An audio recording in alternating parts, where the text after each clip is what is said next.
UP के कन्नौज से मजदूरों का पलायन अभी भी जारी है। साथ ही मजदूर अपने परिवार की महिलाओं और बच्चों को पैदल या साइकिल से ले जाने को मजबूर हैं। तस्वीरें कभी झूठ नहीं बोलती। इनकी हालत देखकर कोई भी रो दे। ये सब देखकर भी सरकार ने इन मजदूरों के लिए कुछ नहीं किया। ऐसा ही एक परिवार अमृतसर से चलकर कन्नौज के छिबरामऊ कोतवाली क्षेत्र के चौकी सिकंदरपुर जा पहुंचा। इस परिवार में एक महिला ने रास्ते में ही बच्चे को जन्म दे दिया।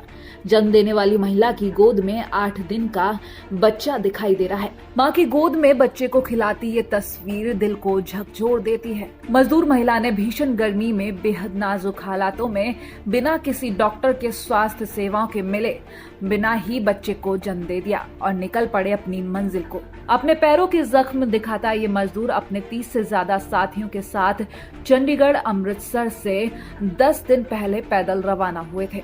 इनके साथ 8 छोटे मासूम बच्चे भी शामिल हैं, जो लगातार पैदल चल रहे हैं। पलायन करने को मजबूर ये मजदूर आखिर कब तक पैदल चलकर जिंदगी से लड़ते रहेंगे? 10 दिनों से लगातार पैदल चल रही इन महिलाओं ने अब आगे जाने को मना कर दिया है। मध्य प्रदेश को जाने वाले मजदूरों ने कन्नौज के छिबरामऊ कोतवाली क्षेत्र के गांव सिकंदरपुर में बनी चौकी पर अपना डेरा डाल दिया है। मजदूरों ने बताया कि हमारे पास अब खाने के पैसे नहीं बचे हैं। मजदूरों ने अपनी परेशानी से मीडिया को भी अवगत कराया। पैसा न होने की वजह से ट्रेन और बसों से अपने घर नहीं जा सके, जिसकी वजह से सभी लोगों ने शहर से पलायन पैदल ही शुरू कर दिया। इन मजदूरों ने सरकार से गुजारिश की है कि उन्हें अपने घर तक पहुंचाया जाए। मेरे सर इसलिए छोड़ दिए सर कि हमको वहाँ से थोड़ा दिक्कत हो रहा था और बाल परिवार हमारे छोटे छोटे बच्चे वहाँ हैं और हम लोग यहाँ फंसे हुए हैं। हमको घर जाना था इच्छा नहीं। लॉकडाउन में क्या समस्या हुई? लॉकडाउन में समस्या हो गया श्रीमान जी, हमारा काम और धंधा जो था वो सब बंद हो गया। कोई काम न कोई धंधा चला, न कोई ठेकेदार न कोई मिस्त्री मिला। सरकार ने ट्रेन और बस चलाई है, उससे क्यों नहीं आए? श्रीमान जी हमारे पास न पैसे न रुपए, हम लोग कैसे आते हैं?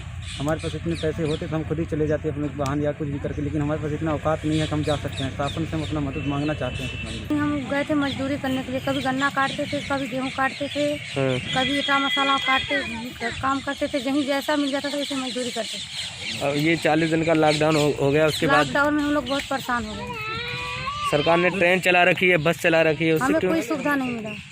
ट्रेन बस की कोई सुविधा नहीं मिली? कोई नहीं मिला। बस 4 रास्ते में हो गया। हम चल फिर नहीं पा रहे हैं, थक गए हैं। हमको कोई गाड़ी का साधन मिल जाए। बच्चा कितने दिन का हो गया? ये 8 दिन का बच्चा हो गया। कितने दिन का? 8 दिन का बच्चा हो गया। कितने दिन हो गए चलते चलते? चलते चलते तो कम से कम 10-15 दिन हो गया। अब आप लोग चल नहीं सकते? हम नहीं चल सकते, थक गए हैं। कल चक्कर आ गया, गिर गई। आप लोग कहाँ पे आए हैं? ये तो कोई पता नहीं मैं कहाँ पे आई। मैं गाँव ना जाना। कहाँ पे आई हैं आप? इस समय सिकंदरपुर चौकी पे आए हैं। क्या करने आई हो? यहाँ मदद मांगने आए हैं कि कोई व्यवस्था हो जाए गाड़ी का, हम घर जा सकते हैं। राजस्थान के कोटा में अनंतपुरा के मुख्य बाजार में कपड़ा मार्केट में मंगलवार को किराने की दुकान में अचानक आग लग गई। आग से लाखों का माल और फर्नीचर जलकर खाक हो गया है। वहीं अग्निशमन कंट्रोल रूम के इकबाल ने बताया कि दोपहर 1 बजे करीब दुकान में आग की सूचना पर श्रीनाथपुरम और सब्जी मंडी से एक दमकल गाड़ी मौके पर रवाना हुई। करीब आधा घंटे की मशक्कत के बाद आग पर काबू पा लिया गया, लेकिन तब तक अधिकांश सामान जल चुका था। आग का कारण शॉर्ट सर्किट बताया जा रहा है, जिससे दुकान में लाखों का नुकसान हुआ है। राजस्थान के कोटा में लॉकडाउन के चलते आम लोगों की परेशानी को देखते हुए कोटा लाडपुरा विधायक युवरानी कल्पना देवी के निर्देश अनुसार ward number 7 Indira Gandhi Nagar, ward number 32 power house Indira Gandhi Nagar और वार्ड नंबर 15 अपोर्टेबल योजना प्रेम नगर में गरीब जरूरतमंद लोगों को और एकल महिलाओं को पूर्व पार्षद चंद्रदीप सिंह आमेरा, राम गोपाल अग्रवाल, दशरथ सैनी, लकी बन्ना, भानु प्रताप सिंह आमेरा, प्रदीप चौबदार, श्रवण कुमार, पप्पू मिस्त्री, राम प्रसाद महावर सहित कई अन्य नेताओं ने 95 आटे की किट बांटी। बिहार के भागलपुर में गोपालपुर प्रखंड के अंतर्गत लालजी उच्च विद्यालय के प्रांगण में बना क्वारंटाइन सेंटर पर आने वाले प्रवासी मजदूरों के रहने की व्यवस्था देखकर नवगछिया के अनुमंडल पदाधिकारी मुकेश कुमार ने वहां पर मौजूद पदाधिकारियों को डांटा।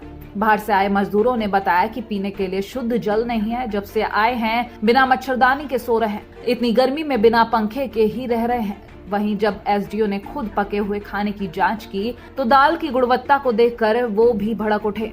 वहां मौजूद केंद्र प्रभारी को जमकर उन्होंने फटकार भी लगाई और कहा कि जल्द से जल्द मच्छरदानी उपलब्ध हो, साथ ही पानी की व्यवस्था की जाए।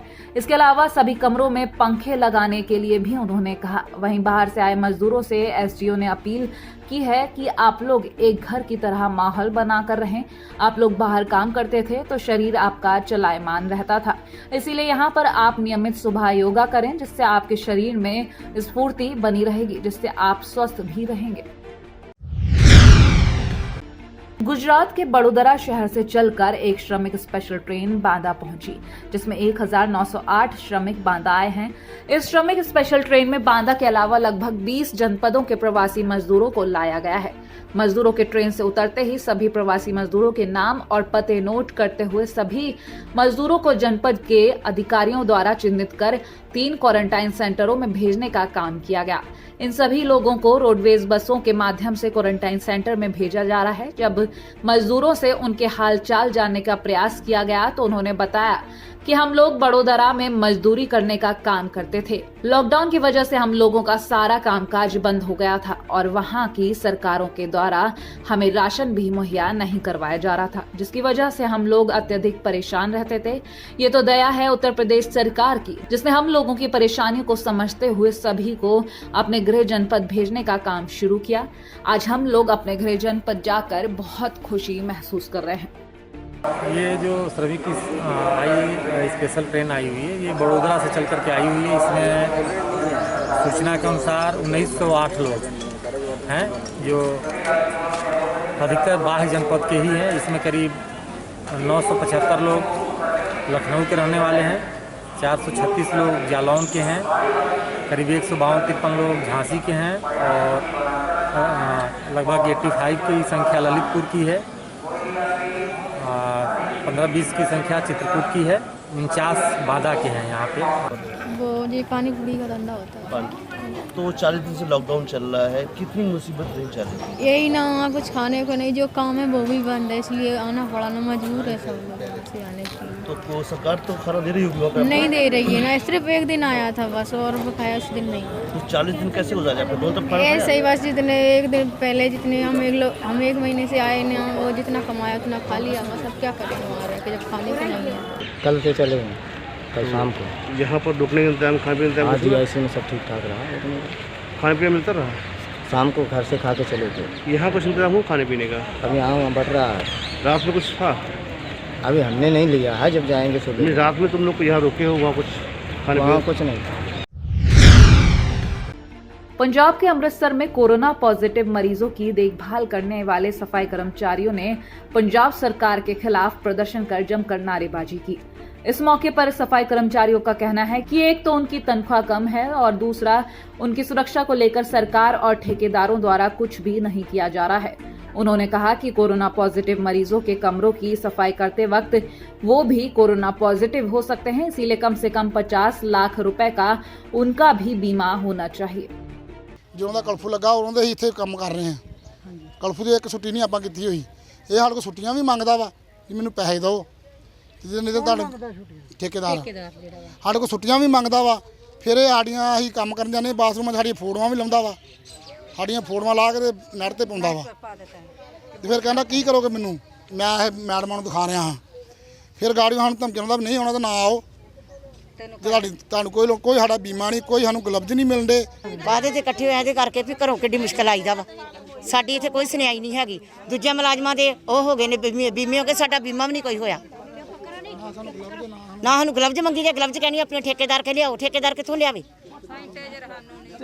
ਕੰਮ ਨਹੀਂ ਸਾਨੂੰ ਕਹਿੰਦੀ ਕੰਮ ਕਰੋ, ਤੇ ਨਾ ਸਾਡੀ ਕੋਈ ਤਨਖਾਹ ਦਾ ਕੋਈ ਕਿੰਨੀ ਤਰੀਕ ਹੋ ਗਈ, 13 ਤਰੀਕ ਹੋ ਗਈ, ਨਾ ਕੋਈ ਤਨਖਾਹ, ਨਾ ਕੋਈ ਗੱਲ, ਨਾ ਕੋਈ ਬਾਤ। ਕਿੰਨੇ ਸਾਲ ਹੋ ਗਏ ਕੰਮ ਕਰਦੇ? ਹੋ ਗਏ 10 ਸਾਲ। यूपी के जनपद बांदा में गुजरात के बड़ोदरा से चलकर आई श्रमिक ट्रेन में महिला का शव मिला, जहां पुलिस द्वारा शव का पंचनामा भर पोस्टमार्टम के लिए भेजा गया है। लेकिन स्वास्थ्य महकमे की जानकारी के मुताबिक पता चला है कि कोरोना जांच के उपरांत संबंधित शव का पोस्टमार्टम किया जाएगा और जिला प्रशासन के द्वारा आए मजदूरों को जिला प्रशासन और रेलवे प्रशासन के द्वारा थर्मल स्क्रीन टेस्ट के उपरांत जिला प्रशासन की व्यवस्था से उन्हें अपने गंतव्य तक भेजने का काम किया जाएगा। भेजे गए मजदूरों को 14 दिन के लिए क्वारंटाइन भी किया जाएगा। हम लोग टिकट कटा करके ट्रेन में बैठे, उसको घबराहट आया, हम उसको दवा 8 बजे खिला करके फिर वो भी सो गई, हम लोग भी सो गए। जब ट्रेन में कब घटना हुआ है, जब सुबह उठे तब जानकारी हुई। तो बांदा में आने के बाद जानकारी हुई? बांदा से पहले जानकारी हो गई थी, हम लोग सूचना दे दिए थे। तो क्या ट्रेन ही में हो गया था? ट्रेन में हो गया। ये सब बाहर से आए हुए मजदूर थे, ट्रेन से आए हुए हैं। आज एक की डेथ हो गई है, इसमें 8 लोग अभी और हैं। सबके सैंपल होना है, सैंपल के बाद बॉडी पोस्टमार्टम होगा पहले। अच्छा, आप क्या है? आप वाहन चालक। वाहन चालक है। तो यहाँ पे क्या आप कहा जा रहा है? कहना कि जब सैंपल होगा तभी गाड़ी अंदर, वरना नहीं करेंगे।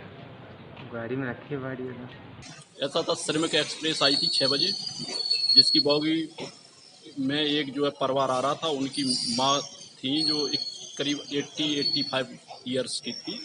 वो इनका 1 साल से इलाज वहीं बड़ोदरा में चल रहा था। वो रास्ते में जा रही थी, तो रास्ते में करीब 4 बजे एक्सपायर हो गई। तो क्या किया जा रहा है उसको? वो बता रहे थे बीमार चल रही थी, उसी बीमारी से लगभग मृत्यु। सब कहाँ की रहने वाली महिला? गोरखपुर। कोरोना महामारी के चलते जहां देश भर में डॉक्टर हॉस्पिटल में ड्यूटी दे रहे हैं, तो वहीं लुधियाना के ओसवाल हॉस्पिटल में एक अलग तस्वीर देखने को मिली है। बता दें कि हॉस्पिटल स्टाफ के डॉक्टर नर्सों की ओर से हॉस्पिटल प्रशासन के खिलाफ हंगामा किया गया, जिसमें उनकी शिकायत है कि उनकी सैलरी में कटौती की गई है, जो कि वो बिल्कुल बर्दाश्त नहीं करेंगे। हालांकि हंगामे के दौरान सोशल डिस्टेंसिंग का भी कोई ख्याल नहीं रखा गया। वहीं इस संबंध में जब हॉस्पिटल के प्रशासनिक अधिकारियों से बात करनी चाहिए तो उनकी ओर से कुछ भी कहने से इनकार कर दिया गया। 1000 ਸੈਲਰੀ ਹੈ ਇੱਥੇ ਤੇ 4000 ਸਾਨੂੰ ਦਿੱਤੀ ਜਾ ਰਹੀ ਹੈ। ਜਿਨ੍ਹਾਂ ਦੀ ਪੂਰੀ ਫੈਮਿਲੀ ਉਹਨਾਂ ਤੇ ਡਿਪੈਂਡ ਹੈ ਤੇ ਉਹ ਕਿੱਦਾਂ ਚੱਲੂਗਾ ਫਿਰ?